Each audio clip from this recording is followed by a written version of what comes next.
কংগ্ৰেছীসকলৰ হয়তো স্মৃতিশক্তি হ্ৰাস পাইছে নাইবা তেওঁলোকে নিজৰ কলা অধ্যায় দেশবাসীৰ পৰা লুকাব বিচাৰিছে কিন্তু আমি আজি এই ভিডিঅ'টিৰ জৰিয়তে জনাম তেওঁলোকৰ এক কলা অধ্যায় 2005 চনৰ কথা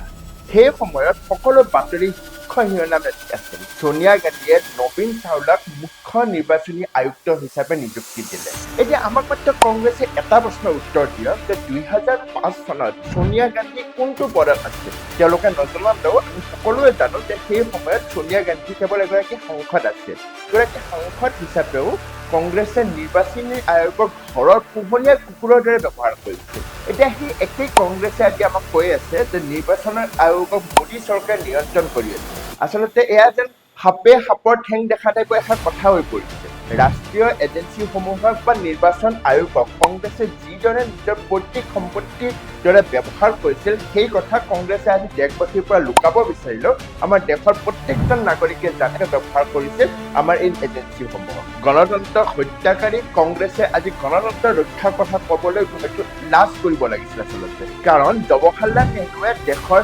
মহামান্য ৰাষ্ট্ৰপতি পদটোৰ মাহাত্ম্য নোহোৱা কৰিছিল ইফালে ইন্দিৰা গান্ধীয়ে সেই ৰাষ্ট্ৰপতি পদটোকে কুকুৰৰ দৰে ব্যৱহাৰ কৰি দেশত ইমাৰ্জেঞ্চি লগাই দিছিল সেই একেই ইন্দিৰা গান্ধীয়ে 1975 চনত গণতন্ত্ৰ হত্যা কৰি সংবাদ মাধ্যম আৰু নিৰ্বাচনী আয়োগৰো ডিঙি কাটি পেলাইছিল ইন্দিৰাৰ পুত্ৰ ৰাজীৱ গান্ধীয়ে কেনেদৰে দেশৰ ন্যায়তন্ত্ৰকো বুঢ়া আঙুলি দেখাইছিল সেয়া জানো আমি পাহৰিব পাৰিম তাৰ পিছত সোনিয়া গান্ধীয়ে কেনেদৰে CBI,